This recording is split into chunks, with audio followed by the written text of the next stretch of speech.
کیونکہ ان کے پاس جب آپ کیسے آپ نے قرضے دینے آپ اگلے مہینے قرضوں کی قسط دے رہی ہیں، جب آپ کی دولت میں اضافہ نہیں ہو رہا، جب ڈالر نہیں بڑھ رہا ہے، جب آپ کی انڈسٹری بند ہو رہی ہے، جب آج کسانوں کے پاس وہ پیسہ ہی نہیں رہا کیونکہ وہ اتنی مہنگائی ہو گئی ہے کہ اس کے پاس پیسہ نہیں بچتا اپنی زمین پر لگانے کے لیے، تو وہ اس کی ظاہر ہے اس کی پیداوار گرنی شروع ہو جائے گی.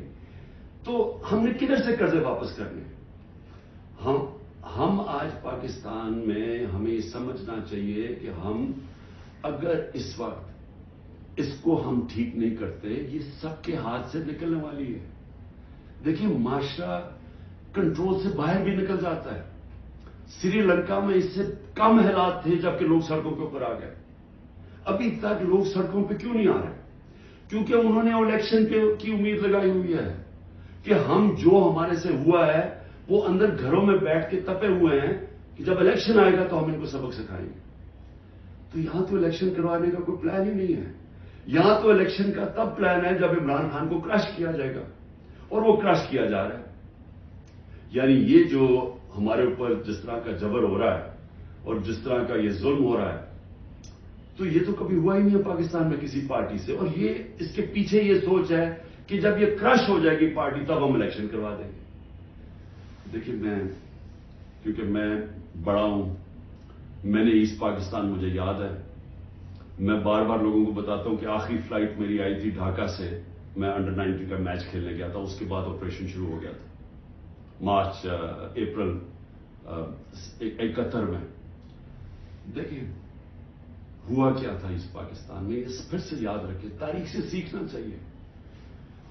ذوالفقار علی بھٹو نے 81 سیٹیں جیتی پاکستان میں 138 میں سے، اور کہا تھا ذوالفقار علی بھٹو کا انقلاب آ گیا تھا، اور واقعی انقلاب تھا، روٹی کپڑا مکان کا انقلاب آیا تھا. لیکن 138 میں سے ذوالفقار علی بھٹو نے 81 سیٹیں جیتی، اور اس نے جو نعرہ تھا کہ میں پہلی دفعہ عوام کا نام لیا. پہلے تو عوام کا نام ہمیں پتہ نہیں عوام کیا ہوتی ہے، کیونکہ پہلے تو اور قسم کی سیاست تھی. تو اس نے ایک ذہنوں میں انقلاب لے کے پہلی دفعہ عوام کی بات کی. لیکن مجیب الرحمان 162 سیٹیں تھی ایسٹ پاکستان میں، اس نے 160 جیتی، صرف 2 سیٹیں ہاری اس نے. تو وہ کیا کہہ رہا تھا؟ وہ انصاف کہہ رہا تھا کہ ہمارے سے انصاف نہیں ہو رہا، ہمارے حقوق نہیں مل رہے، ایسٹ پاکستان کو کالونی کی طرح رکھا جا رہا ہے، ہمیں سیکنڈ کلاس شہریوں کی طرح رکھا جا رہا ہے. اور وہ انصاف مانگ رہا تھا، حقوق مانگ رہا تھا، وہ آزادی نہیں مانگ رہا تھا. جب ہم نے آپریشن شروع کیا تو وہ پھر حقوق سے آزادی کی طرف چلا گیا. وہ بات کرنے کے لیے بھی تیار تھا. اور مجھے ابھی بھی یاد ہے جب ہمارا ملک ٹوٹا تھا، میں انگلینڈ میں تھا، پڑھ رہا تھا، تو جو دھچکا ہم سب کو لگا تھا، یعنی ہم ہل کے رہ گئے تھے. پھر لوگوں نے اپنے دل بلائے، نہیں جی اس پاکستان تو بڑا غریب ملک تھا، ہمارے اوپر بوجھ تھا، وہاں سائیکلون آتا تھا تو ہمیں ان کو پیسے دینے پڑتے تھے، اس طرح کی باتیں کی. آج بنگلہ دیش ہمارے سے آگے نکل گیا ہے. اور میں آج آپ کو یہ بتا دوں کہ یہ جو ایسٹ پاکستان سے سبق سیکھنا ہے وہ یہ کہ جب ایک قوم آزادی کا فیصلہ کر لے اور اپنے حقوق کے لیے، حقوق کا ہوتا کیا ہے؟ آپ کو انصاف ملتا ہے، انصاف آپ کو حقوق دیتے ہیں، حقوق آپ کو طاقتور سے کمزور کی تحفظ دیتا ہے. جب تحفظ ملتا ہے وہ آزاد ہو جاتا ہے، اس کو لیول پلئنگ فیلڈ مل جاتی ہے، اس ملک میں خوشحالی آ جاتی ہے. کیونکہ وہ پھر زیادہ تر بڑی بزنسز تو نہیں ہیں پاکستان میں، جو میں بتا رہا ہوں اوورسیز پاکستانی کیوں نہیں آتا، وہ زیادہ تر چھوٹی بزنسز ہیں.